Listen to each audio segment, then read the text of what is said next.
નમસ્કાર વિદ્યાર્થી મિત્રો, હું BSc sir bright school Modasa ફરીવાર આપનું સ્વાગત કરું છું. વિદ્યાર્થી મિત્રો, ગયા લેક્ચરની અંદર આપણે વાયુનો નિયમ અને તેના કેટલાક દાખલા જોઈ ગયા છીએ. આજના લેક્ચરની અંદર આપણે ચાર્લ્સનો નિયમ જોવાના છે.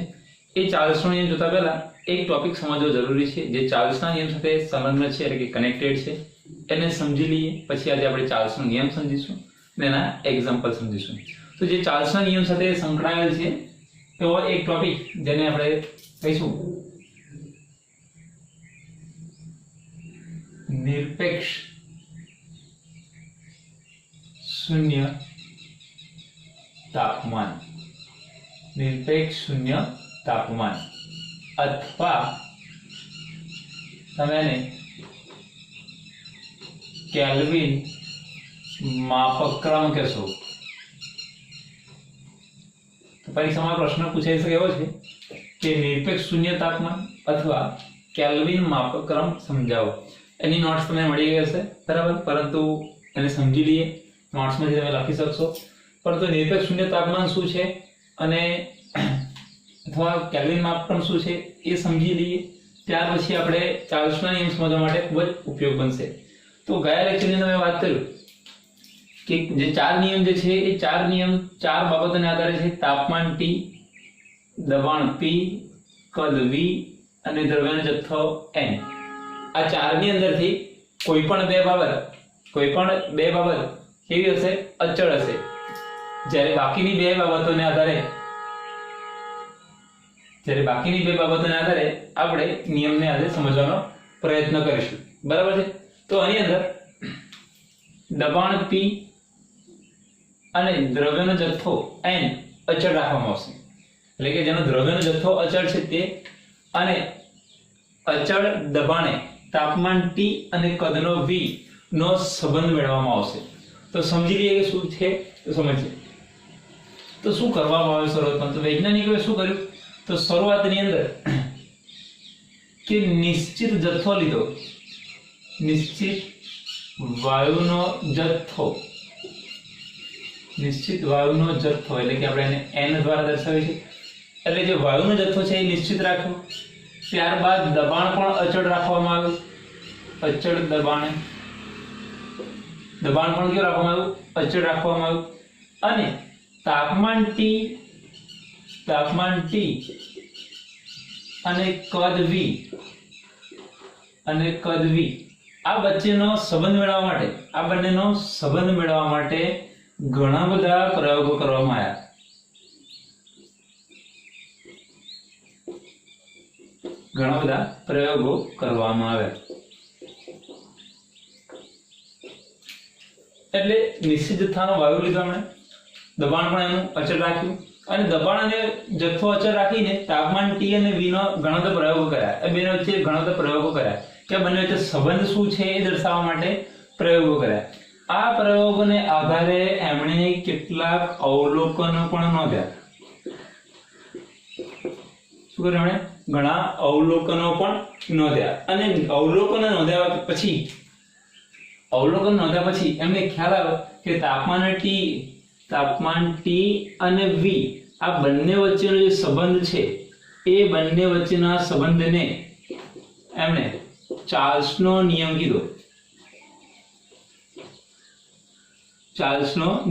એટલે તાપમાન T અને કદ V વચ્ચેનો જે સંબંધ દર્શાવ્યો એ આ બંને વચ્ચેનો જે સંબંધ છે એ સંબંધને એમણે ચાર્લ્સનો નિયમ તરીકે ઓળખવામાં આવ્યો.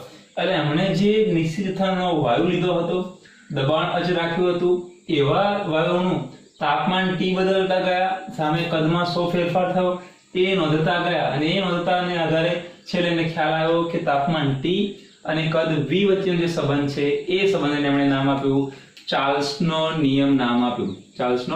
નિયમ તરીકે નામ આપવામાં આવ્યું. હવે એની અંદર શું થયું? તો આ બેના જ્યારે સંબંધ માપવામાં આવ્યો, T અને V નો સંબંધ માપવામાં આવ્યો, ત્યારે આ જે સંબંધ માપવામાં આવ્યો ત્યારે એક બીજો ખ્યાલ એમને આવ્યો. એ ખ્યાલ છે, એટલે કે એક બીજો ટોપિક એમને ખ્યાલ આવ્યો. એ ખ્યાલનું નામ છે નિરપેક્ષ શૂન્ય તાપમાન. નિરપેક્ષ શૂન્ય તાપમાન વિશે એમને વિચાર ઉદ્ભવ્યો. જ્યારે T અને V વચ્ચેનો સંબંધ મેળવતા હતા ત્યારે એમને એક બીજો વિચાર આવ્યો અને બીજાનું નામ છે નિરપેક્ષ શૂન્ય તાપમાન. તો નિરપેક્ષ શૂન્ય તાપમાન શું છે તો સમજીએ. એક આલેખ દોરીશું.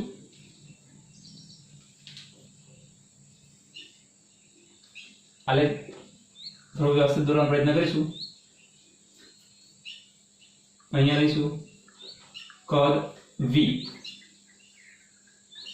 અહીંયા 0 છે કદ, અહીંથી ઉપર જઈએ એટલે વધે, બરાબર. અહીંયા લખીએ 1 2 3 4 5 6 7 8 9. પર રેન્ડમલી લખું છું, તમારે પરીક્ષામાં અંકન કરવાની જરૂર છે નહીં, હું માત્ર સમજવા માટે લખું છું. ત્યારબાદ અહીંયા લખું તાપમાન, અહીંયા તાપમાન, બરાબર. એટલે અહીંયાથી હવે આગળ લખીશ કે તાપમાન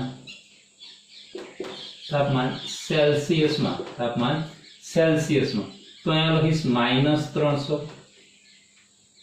-200, -100, 0, 100, બરાબર. ચલો અસંખ્ય. તો એની અંદરથી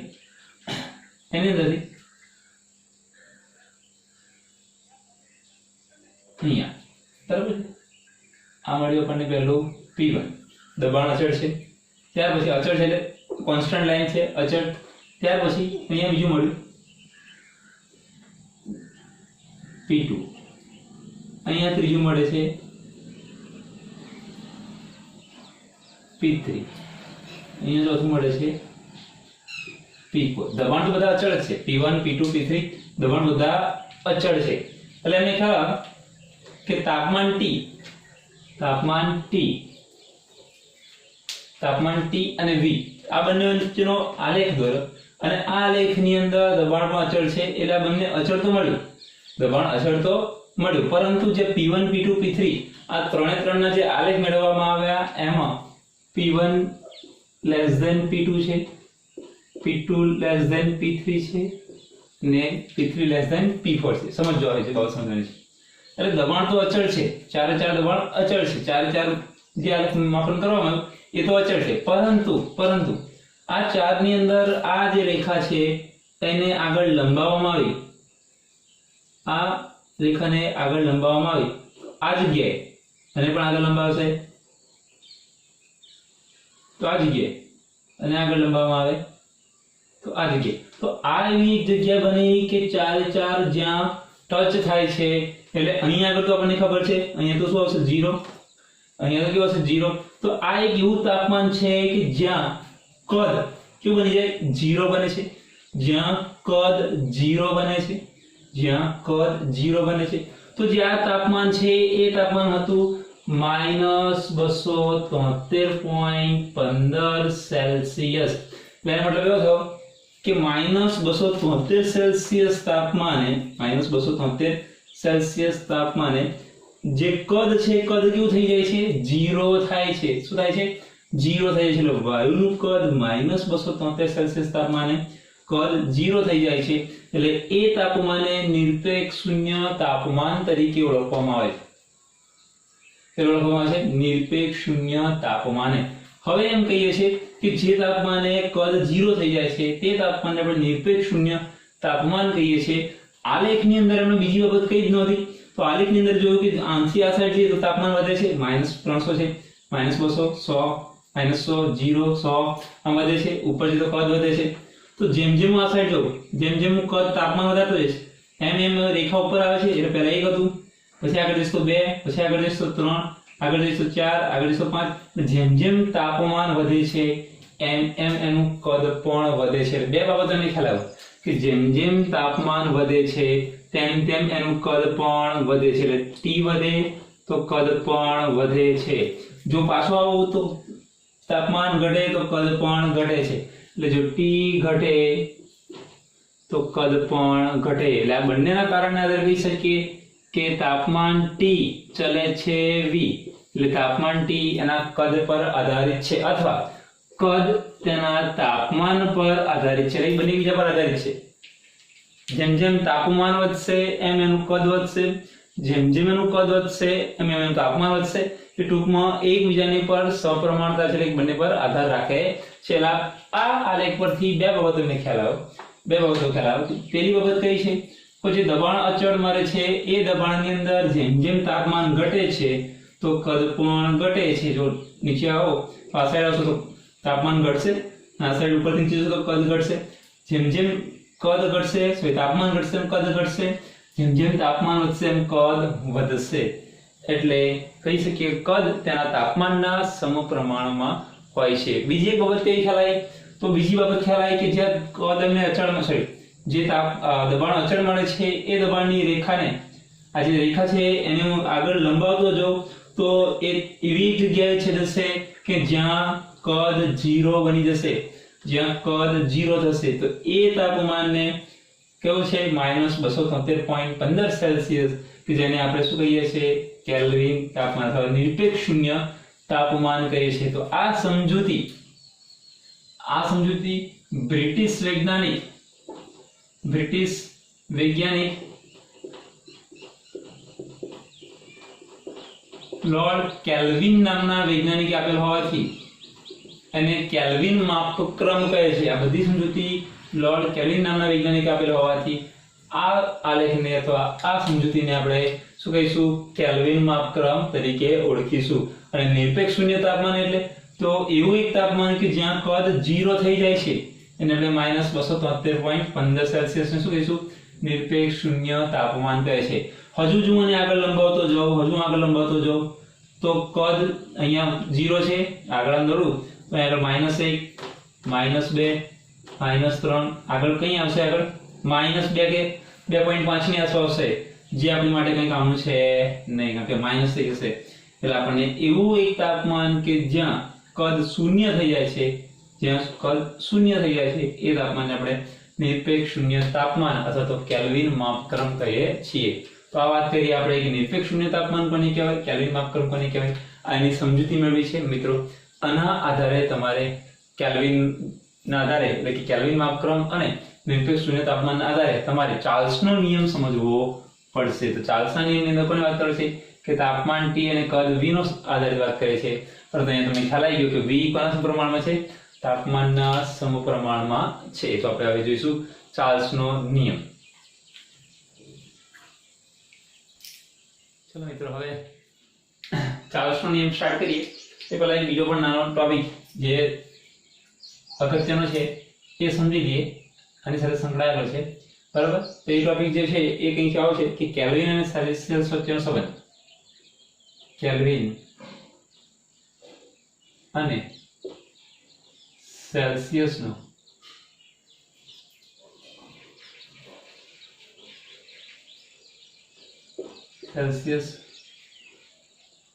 વચ્ચેનો સંબંધ સમજી લઈએ. તો મને આગળ આપણે જોયું કે -273.15 સેલ્સિયસ હોય તો આપણે એને 0 કેલ્વિન કહીએ છીએ. શું કહે છે? 0 કેલ્વિન કહીએ છીએ. હવે આની અંદર હું બંને બાજુ 273.15 ઉમેરી દઉં, એટલે બંને બાજુ 273.15 કેલ્વિન 273.15 ઉમેરતા લા સાઈડ ઉમેરી દો તો શું હશે? -273.15 સેલ્સિયસ પ્લસ 273.15 બરાબર આ સાઈડ 0 કેલ્વિન પ્લસ 273.15 આવું થશે. ચલો -273 પ્લસ 273 એટલે થઈ જશે 0, એટલે 0 રહેશે ખાલી સેલ્સિયસ બરાબર આ સાઈડ શું રહેશે? 273.15 કેલ્વિન. 0 સેલ્સિયસ ને આપણે કેટલું ગણીએ છીએ? 273.15 કેલ્વિન ગણીએ છીએ. એટલે આપણે યાદ હશે કે અહીંયા 10 સેલ્સિયસ હોય તો શું કરું? આની અંદર 10 સેલ્સિયસ ઉમેરી દો. એટલે કે આની અંદર હું 1 સેલ્સિયસ ઉમેરું તો 1 ઉમેરું એટલે કે 0 સેલ્સિયસ પ્લસ 1 બરાબર આ સાઈડ શું કહીશું? 1 પ્લસ 273.15 કેલ્વિન. ચાલો અહીંયા હું 15 સેલ્સિયસ શું કરું? 273.15 કરી દઈએ છીએ. આપણે આ ગણતરી કરી ચૂક્યા છીએ. માનો કે અહીંયા હું રેન્ડમલી લખી દઉં કે T સેલ્સિયસ ઉમેરું ગમે તેટલું તો શું થશે? T પ્લસ 0 સેલ્સિયસ પ્લસ અહીંયા T પ્લસ 273.15 કેલ્વિન. એટલે ટૂંકની અંદર જેટલા સેલ્સિયસ અહીંયા વધારો છું એટલા મારે આ સાઈડ વધારવા પડે. એટલે તમને આપણે દાખલામાં ગણીએ છીએ કે 15 સેલ્સિયસ આપેલું તો શું કરીએ છીએ આપણે એને કન્વર્ટ કરી દઈએ છીએ 15 + 273 કરી દઈએ છીએ એટલે આપણને કેલ્વિનમાં મળી જાય છે. એટલે જેટલું તાપમાન આપેલું છે એની અંદર 273.15 ઉમેરી દઈશું તો આપણને એનું કેલ્વિન મળી જશે. તો આ એક સિમ્પલ ગણતરી છે, આપણે જોઈ ગયા છીએ બરાબર. આગળ આપણને ખ્યાલ છે. તો આપણે ચાર્લ્સના નિયમને આનો ઉપયોગ કરીને ચાર્લ્સના નિયમને સમજવાનો પ્રયત્ન કરી લઈએ. ચલો મિત્રો, હવે આપણે ચાર્લ્સનો નિયમ સમજી લઈએ. અને ચાર્લ્સનો નિયમ આખો બોર્ડ પર લખી દીધો છે અને સમજવા માટે ઈઝી પડે એટલા માટે, કારણ કે કેલ્ક્યુલેશન છે અને થોડું વાક્યની સમજ મેળવવાની છે એટલા માટે મેં આખો બોર્ડ પર લખી દીધો છે અને એકદમ શાંતિથી સમજવાનો પ્રયત્ન કરીએ. ચલો, તો ચાર્લ્સનો નિયમ એટલે T અને V નો સંબંધ દર્શાવીશું. T એટલે તાપમાન T અને V નો સંબંધ. જ્યારે બોયલનો નિયમ હતો એ P અને V નો સંબંધ હતો, જ્યારે આ T અને V નો સંબંધ છે. ચલો, તો આપણે આગળ સમજી ગયા કે નિશ્ચિત જથ્થો રાખીએ, એનું દબાણ પણ અચળ રાખીએ, એટલે દબાણ અચળ રાખીએ છીએ અને જે વાયુ છે એનો જથ્થો પણ અચળ રાખીએ છીએ. તો વાયુનું કદ V તેના તાપમાનના સમપ્રમાણમાં હોય છે, એટલે આપણે આ સાબિત કરવાનું છે, આપણે આ લાવવાનું છે અને આગળ આપણે સમજી ગયા છીએ બરાબર. હવે એને સાબિત કરવા માટે એને નિયમ આપ્યો કે જે વાયુનો જથ્થો છે એ નિશ્ચિત રાખીએ છીએ, એનું દબાણ પણ નિશ્ચિત રાખીએ છીએ, એટલે વાયુનો જથ્થો નિશ્ચિત રાખીએ છીએ, એનું દબાણ પણ નિશ્ચિત હોય છે. એવા સમયે હું તાપમાનમાં 1 સેલ્સિયસ વધારો કરું કે ઘટાડો કરું. જ્યારે તાપમાન નિશ્ચિત રાખશે, જ્યારે હું દબાણ નિશ્ચિત રાખું છું, જથ્થો પણ નિશ્ચિત રાખું છું, અને એવા સમયે હું 1 સેલ્સિયસનો વધારો કરું કે ઘટાડો. કોની અંદર? એ વાયુની અંદર. કે એવો વાયુ કે જેનું દબાણ અચળ છે, જથ્થો નિશ્ચિત છે, અને એવા વાયુનું હું 1 સેલ્સિયસ તાપમાન વધારો કે ઘટાડો તો શું થશે? તો 1 સેલ્સિયસમાં વધારો કરું કે ઘટાડો કરું ત્યારે એના જે કદમાં છે એ કદમાં ફેરફાર જે થશે એ ફેરફાર કેટલો હશે? તો 1/273 માં ભાગ એટલો હશે. એટલે એવા વાયુની વાત કરું છું કે જેનું દબાણ નિશ્ચિત છે, એનો જથ્થો પણ નિશ્ચિત છે, એવા વાયુનું જેનું 1 સેલ્સિયસ તાપમાન વધારો કરું કે હું ઘટાડો કરું ત્યારે એના કદમાં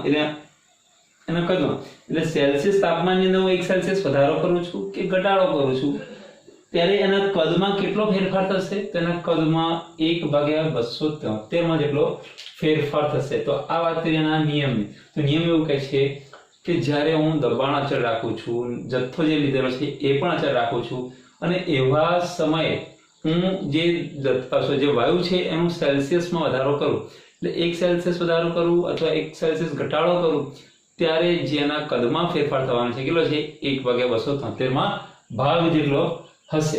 હવે એક ઉદાહરણ લઈને ચાલીએ છીએ કે ભાઈ શરૂઆતની અંદર સેલ્સિયસ 0 છે ત્યારે એનું કદ પણ કેટલું હોવાનું? 0 છે, કારણ કે તાપમાન વધશે એમ કદ વધવાનું છે. જો કદ 0 છે તો તાપમાન પણ 0 છે, એટલે તાપમાન 0 છે તો કદ પણ 0 છે. હવે હું T સેલ્સિયસ નો વધારો કરું એટલે 0 તો એની અંદર મેં શું કરું? T સેલ્સિયસ નો વધારો કરું તો કેટલો વધારો થાય? તો V0 * T × 1/273. એટલે અહીંયા આના આધારે વાત કરી કેટલો વધારો થશે? 1/273 માં જેટલો થશે, એટલે 1/273. પરંતુ જે શરૂઆતનું કદ હતું એની અંદર મેં કેટલો? T સેલ્સિયસ નો વધારો કર્યો, એટલે T સેલ્સિયસ નો વધારો કર્યો એટલે V0 * T થશે.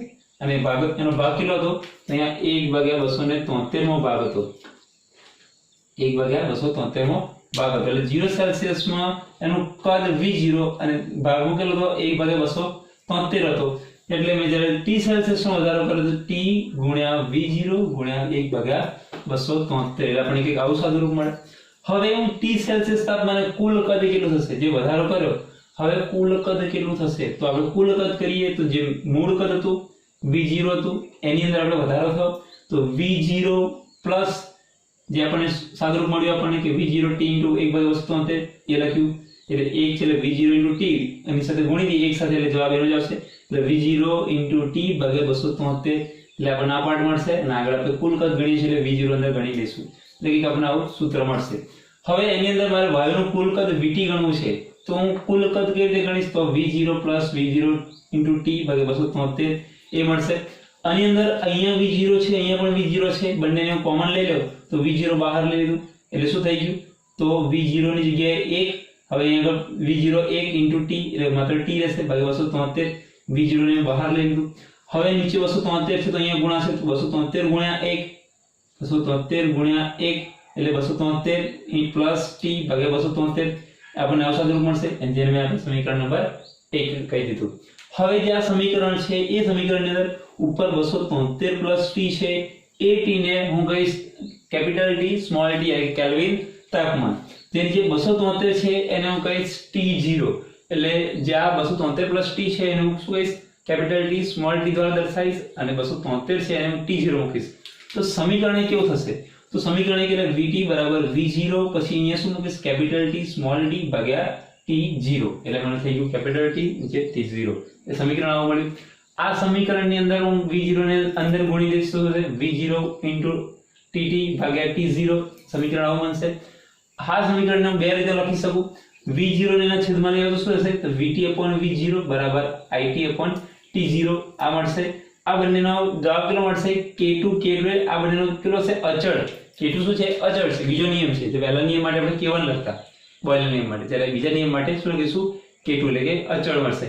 અથવા હું V0 ને અહીંયા લઈ આવું છું જગ્યાએ t ને અહીંયા નીચે લઈ આવું તો VT/TT V0/T0 એ પણ કેટલો અચળ જ મળશે.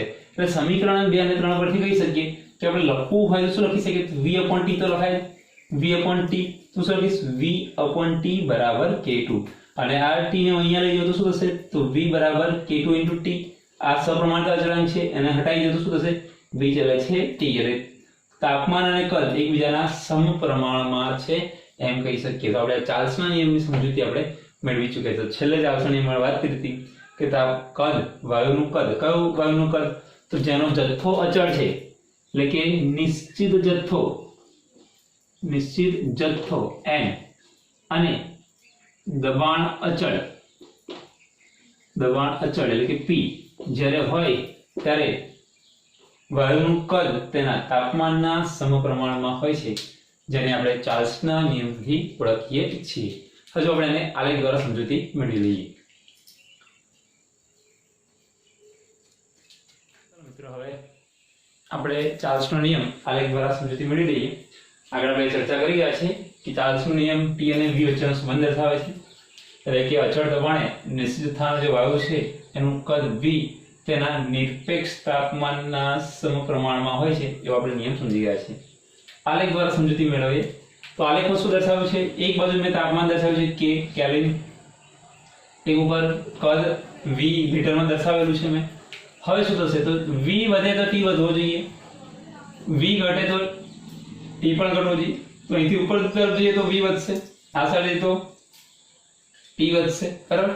તો અહીંથી ઉપર જઈએ રેન્ડમલી માની લઈએ કે અહીંયાથી કિંમત વધશે ઉપર 0 કરતા 1 2 3 4 5 6 7 8 9 11 12 એમ ઉપર વધશે બરાબર. ઉપર વધતું જશે તો અહીંથી ઉપર તરફ જઈએ છીએ ધીમે ધીમે તો અહીંયા વધશે વધે ઉપર જાય છે તો જો કદ વધતું જાય છે સાથે સાથે શું વધે છે તો અહીંયા આગળ 100 કરતા ઓછું તાપમાન હતું વધ્યું તાપમાન વધ્યું ખ્યાલ આવે. મારે દોરવા જવાનું છે પણ સમજવા મેળવવાનું છે કે જેમ જેમ ઉપર જાઉં છું એમ કદ વધે છે તેની સાથે તેનું તાપમાન પણ વધે છે. આ લેખના આધારે એમ કહી શકીએ કે કદ V તેના તાપમાનના સમપ્રમાણમાં છે. એટલે જો કદ V વધે છે તેનું તાપમાન T પણ વધે છે એટલે કેલ્વિન પણ વધે છે. આ એક આલેખ મેળવ્યો. બીજો એક આલેખ જે છે આપણે સમજી ગયા છે નિરપેક્ષ શૂન્ય તાપમાનનો એને પણ સમજી લઈએ બરાબર. કે અહીંયા કદ દર્શાવેલું છે અહીંયા તાપમાન દર્શાવેલું છે એની અંદર દબાણ અચળ છે દરેક દબાણ અચળ છે પરંતુ દરેક દબાણની વાત કરીએ તો એનું દબાણ જો આગળ લંબાવતો જાઉં તો એક તાપમાન એવું આવે છે કે અહીંયા આ જગ્યાએ 3 ટચ થાય છે ત્યાં કદ 0 થઈ જાય છે. એટલે એવું એક તાપમાન કે જ્યાં વાયુનું કદ 0 થઈ જતું હોય તો એ તાપમાનને કહીશું આપણે -273.15 એટલે એને આપણે કહીશું નિરપેક્ષ શૂન્ય તાપમાન તરીકે ઓળખીએ છીએ. તો આ બે આલેખને સમજવાના હતા. બંને આલેખ સમજી ગયા છે. અગત્યનો આલેખ આ છે જેને આપણે આગળ ચર્ચા કરી ચૂક્યા છીએ. તો ચાર્લ્સનો નિયમ આપણે પૂર્ણ કરીએ છીએ. ત્યારબાદ આગળ એક સમજીએ કે થિયરી ની વાત કરીએ તો સમીકરણ કંઈક આવું મળ્યું હતું V/T બરાબર K2 આવું સમીકરણ મેળવ્યું હતું આપણે. કારણ કે અહીંયા 40 નિશાની નીકળો તો શું કરશો V બરાબર K2 * T T નીચે લઈ આવો તો V/T બરાબર K2 થાય બરાબર. સમીકરણ થશે. તો હું શરૂઆતની કોઈ એવી પરિસ્થિતિ લઉં છું કે જ્યાં શરૂઆતનું કદ V1 અંતિમ કદ સોરી શરૂઆતનું કદ v1 શરૂઆતનું તાપમાન t1 બરાબર k2 થશે. એક સમીકરણ આવું થશે. બીજું એક પરિસ્થિતિ એ લઉં છું કે જ્યાં અંતિમ કદ v2 અંતિમ તાપમાન t2 બરાબર k2 એ પણ અચળ બનશે. તો આ બંનેને સમીકરણને સાથે દર્શાવું તો શું થશે? તો બંને k2 છે એટલે સાથે દર્શાવી શકીએ. શું લખાશે? v1/t1 બરાબર v2/t2 બરાબર k2. તો આ સમીકરણ આપણા માટે એક્ઝામ્પલ ગણવા માટે ખૂબ જ અગત્યનું છે. તમને શરૂઆતનું કદ આપેલું છે, શરૂઆતનું તાપમાન આપેલું છે, અંતિમ કદ આપેલું છે, અંતિમ તાપમાન શોધવાનું થશે. ટૂંકમાં કોઈ પણ ત્રણ વસ્તુ આપેલી છે, ચોથી વસ્તુ શોધવાની થશે તો ચાર્લ્સના નિયમનો ઉપયોગ કરીને શોધવાનું થશે.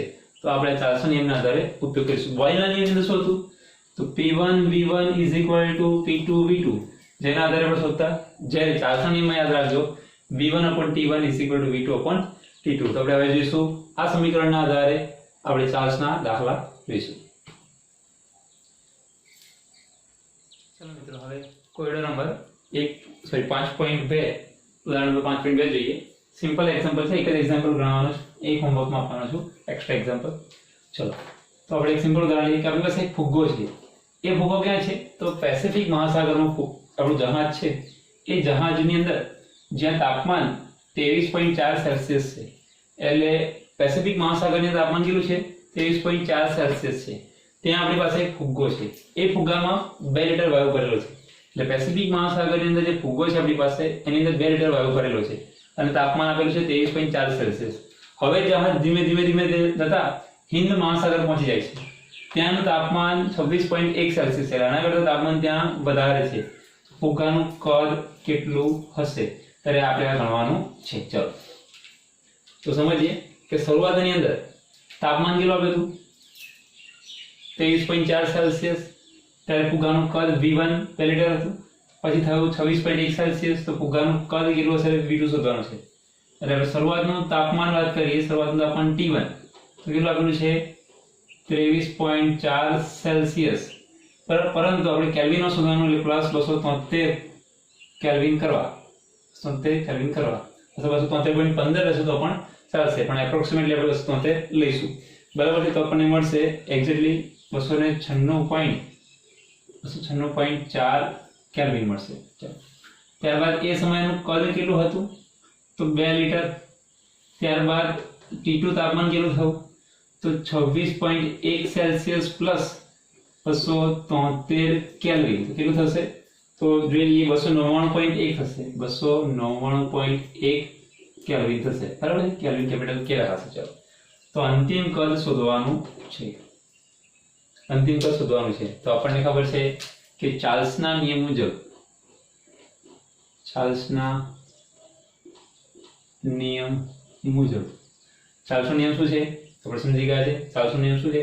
તો આપણે સૂત્ર ખબર છે કે v1/t1 બરાબર v2/t2. શોધવાનું શું છે? v2. તો માટે v2 બરાબર શું થશે? તો માટે v2 બરાબર v1 * t2 ભાગ્યા t1. બરાબર? v1 * t2 ભાગ્યા t1. તો v1 કેટલા છે આપણી પાસે? v1 2 litre. તો લખીએ 2 લીટર ગુણ્યા t2 બીજું તાપમાન 299.1 કેલ્વિન.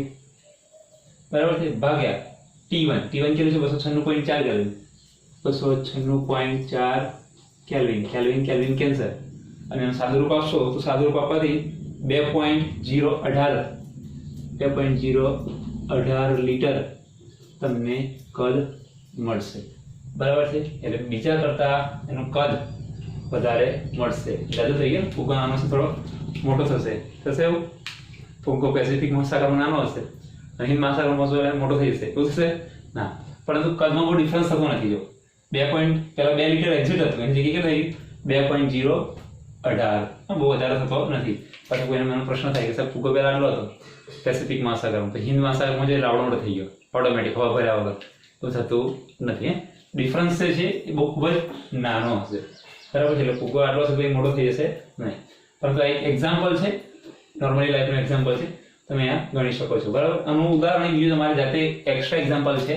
તે એક્સ્ટ્રા એક્ઝામ્પલને તમારે ગણવાનું છે તો અહીંયા તાપમાન જે છે તે તાપમાન લેવાનું છે 29.3 સેલ્સિયસ અને એનું કદ અહીંયા છે 4 લીટર લઈ લેજો અને અહીંયા સેલ્સિયસ જે છે એ સેલ્સિયસ તમારે લેવાના છે